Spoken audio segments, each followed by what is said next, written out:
आप लोग की सदैव शिकायत रहती है कि हिंदू एक्टिविस्ट को कौन हेल्प करता है, हिंदू कॉजेज़ के लिए ग्राउंड पे कौन लड़ता है। जी हाँ, ग्राउंड पे लड़ने वाले बहुत हैं, लेकिन जो लोग ग्राउंड पे लड़ते हैं वो लीगल हेल्प चाहते हैं।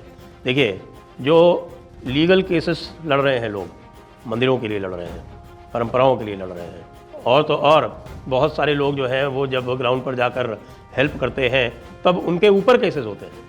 जो दूसरा इकोसिस्टम है, काउंटर इकोसिस्टम, वो लोगों के ऊपर केस करता है, तो उनको बचाने के लिए ज़रूरत पड़ती है। उसके लिए चाहिए एक लॉयर्स की टीम, एक लॉयर्स का network, documentation, expenses, court fees, और इस सब के लिए चाहिए एक लीगल फंड, और वही हम इस समय कर रहे हैं।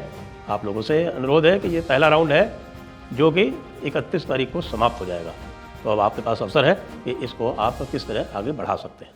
नमस्ते, आप सभी से अनुरोध है कि कृपया हमारे चैनल को सब्सक्राइब करें, वीडियो को लाइक भी अवश्य कर लें। आज अमेरिका के secretary of state Marco Rubio, नाम सुना होगा आपने। मार्को रूबियो जो है वो सेक्रेटरी ऑफ स्टेट के रूप में हमारे फॉरेन मिनिस्टर के इक्वल या इक्विवेलेंट, यानी आप उसको हिंदी में यदि कहेंगे तो यही कहेंगे कि अमेरिका के विदेश मंत्री। तो अमेरिका के विदेश मंत्री मार्को रूबियो सीधे कोलकाता पहुँचे, सीधे कोलकाता पहुँच के उन्होंने क्या किया? सीधे कोलकाता पहुँच के उनके पास और कोई काम नहीं था। उनके पुराने काम जो थे वो पहले ये थे कि साहब कि हम मिशनरी ऑफ चैरिटीज़ में जाएंगे। मिशनरीज ऑफ चैरिटी क्या है? वो मदर टेरेसा का वो जो एक उद्योग आप कह सकते हैं, मदर टेरेसा का। और मदर टेरेसा का मतलब ये हुआ कि भाई उनका जो कार्यक्रम था मदर टेरेसा का, आप सब जानते हैं, वो कन्वर्शन का कार्यक्रम हुआ करता था। उनका ये कहना है कि उन्होंने 29,000 लोगों को मौत के घाट पहुँचाया। मौत के घाट पहुँचाया मतलब वो कहते हैं कि साहब कि वो किसी को भी दवा ववा नहीं देती थी, उनको जो है वो पेन किलर भी नहीं देती। उनकी जो सिरिंज एक दूसरे को, एक को लगा के उसी सिरिंज को दूसरे में यूज़ कर देती और अरबों डॉलर का फंड उठाती थी। हैं? किस नाम से? Care of the poor.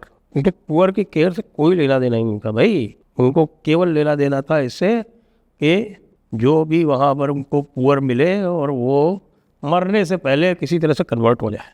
मरना तो ज़रूरी था। और डेथ काउंट जो है 29,000 का, उसको बड़े प्राउडली डिस्प्ले करती थी। और क्रिस्टोफर हिचन्स हुए हैं, और क्रिस्टोफर हिचन्स ने पूरा का पूरा मदर टेरेसा का कच्चा चिट्ठा खोल के रखा हुआ है। मदर टेरेसा ने एक ढंग का कोई हॉस्पिटल ही नहीं बनाया आज तक। उनके जो हॉस्पिटल में कोई दवाई ववाई नहीं होती, पेन किलर भी नहीं होते हैं। अब तो खैर बहुत ज़्यादा सख्ती हो गई है, तो फिर कुछ थोड़ा बहुत दिखाने के लिए कुछ कर लेते हो गई, लेकिन मदर टेरेसा ने तो जितना अत्याचार किया है पीड़ित गरीबों के साथ में, उतना कोई कर नहीं सकता। और केवल किस लिए? क्योंकि एक वो जो क्रिश्चियन अंधविश्वास है कि साहब हम लोगों को कन्वर्ट कर देंगे और उनको जीसस का भक्त बना देंगे, तो वो जो है वो उनके अकाउंट में ऐड हो जाएगा, उनके अकाउंट में ऐड हो जाएगा और उनको हेवन का टिकट मिल जाएगा।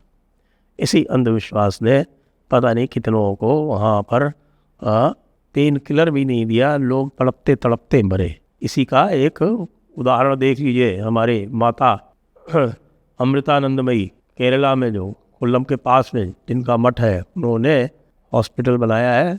और वो हॉस्पिटल जो है ना साहब 13 मिलियन स्क्वायर फीट में बना है। 13 मिलियन स्क्वायर फीट पे 95 उसमें ऑपरेशन थिएटर है। कितने? 95। और 101 स्पेशलिटी है, 101 स्पेशलिटी। और जो उनके पूरा जो कोई 1700 तो खाली यहाँ जो उनका जो सेंटर है अमृतापुरम वहीं पर है। और उसके अलावा टोटल 4050 बेड हॉस्पिटल्स है वहाँ पे, 1540 डॉक्टर्स। लेकिन नोबेल प्राइज़ किसको मिलता है? मदर टेरेसा को। लेकिन मैं बात कर रहा था मार्को रूबियो की। तो मार्को रूबियो जो आज कलकत्ता में लैंड किए, आप ये देखिए, तो उनको लेने कौन पहुँचा? उनको लेने कोई भी एक्सटर्नल अफेयर्स मिनिस्ट्री से कोई भी नहीं पहुँचा। वहाँ पे जो लोकल कॉन्सुलेट थी उनके जो ऑफिशियल्स थे, अमेरिकन कॉन्सुलेट के ऑफिशियल्स, वो पहुँचे।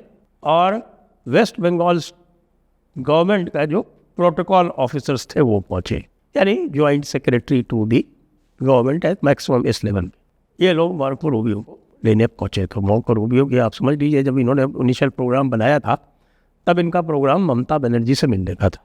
हम ममता बनर्जी से मिलने के लिए ये चले थे, वहाँ से पता नहीं क्या करना चाहते थे, नॉर्थ ईस्ट में अपना एक कॉरिडोर बनाना चाहते थे, ईस्टर्न इंडिया से, बंगाल से और बांग्लादेश होते हुए, पूरा म्यांमार होते हुए एक कॉरिडोर इनको बनाना था, जिसके लिए ममता बनर्जी इनकी रिक्रूट थी।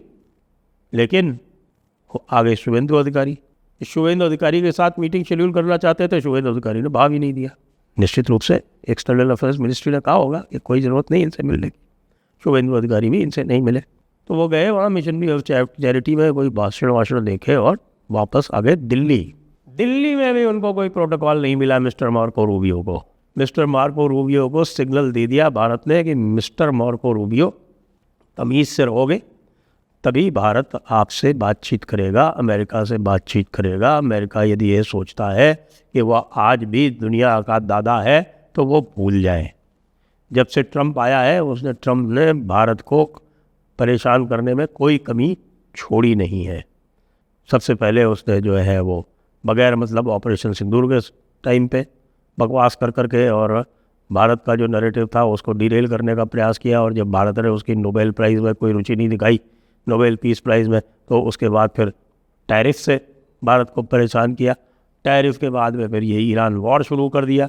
ईरान वॉर शुरू करने के साथ में साहब रशियन तेल पे सैंक्शंस, जितना भी भारत को परेशान कर सकता था वो सब उसने किया। अपने FII को एक इनडायरेक्ट सिग्नल दे रखा है कि भाई भारत से पैसा निकाल लो, तो भारत की स्टॉक मार्केट डाउन करने में लगा हुआ है, भारत के चारों तरफ घेराबंदी करने में लगा हुआ है। पश्चिम बंगाल में शुभेंदु अधिकारी की सरकार आने के बाद में ये पूरा का पूरा जो इनका चक्र था, जो ये पाश बांधना चाहते थे भारत में, वो गया टूट।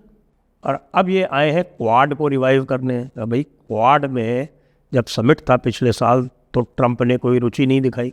अब हम मार्को रूबियो में कोई रुचि नहीं दिखा रहे हैं। मार्को रूबियो वैसे तो कहने के लिए जो क्वाड फॉरेन मिनिस्टर्स की कॉन्फ्रेंस है उसके लिए आए हैं, लेकिन अब क्वाड का बचा क्या है? क्वाड में ये करना क्या चाहते हैं? क्वाड में पहले ये कर रहे थे कि साहब हम भारत को स्ट्रेंथन करके और चीन के सामने एक मजबूत प्रतिरोध खड़ा करेंगे भारत के साथ मिल के। उसके बाद फिर ये भारत को ही अंडरमाइन करने में लग गए। भारत का भी क्या इंटरेस्ट है क्वाड में? क्या कर लेंगे भाई क्वाड में? ये वेपन प्रोग्राम में जो जेट इंजन देने थे वो टाइम पे देते नहीं, दूसरे जो वेपन्स प्रोग्राम में है उसमें कोई रुचि दिखाते नहीं। हमें इनसे कोई वेपन्स लेने में कोई रुचि नहीं है, क्योंकि they all come with conditions attached. उसमें तरह तरह की कंडीशनैलिटीज़ और पता नहीं क्या क्या ये डालते हैं, तो हमें इनसे किसी भी प्रकार का कोई एयरक्राफ्ट लेने में, इनके F-35 लेने में कोई रुचि नहीं है, ज़ीरो इंटरेस्ट। जो कोई इनके साथ में किए भी थे उसमें भी इन्होंने इतने अड़ंगे डाल रखे हैं कि भारत जो है वो बिल्कुल इनके साथ में बिजनेस ही नहीं करना चाहता। और भारत का स्वयं का जो एक्सपोर्ट है बढ़ रहा है। आप देखिए एक साल में 2.4 बिलियन से बढ़ के और 4 बिलियन हो गया। 60% एक्सपोर्ट बढ़ गया भाई। 60% एक्सपोर्ट बढ़ना किसे कहते हैं? 60% से भी ज़्यादा बढ़ गया, बल्कि ऑलमोस्ट 75% एक्सपोर्ट बढ़ गया भारत का। तो जब ये स्थिति है कि भारत 70% CAGR से ग्रो कर रहा है आर्म्स एक्सपोर्ट के क्षेत्र में, $10 बिलियन हो जाएगा अगले 3-4 साल में, तो भारत स्वयं में एक एक्सपोर्टर बन रहा है।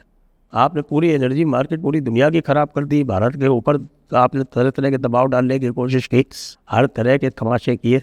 इसलिए मार्को रूबियो को आते ही संकेत दे दिया गया, भाई आपको कोई विशेष प्रोटोकॉल नहीं मिलेगा।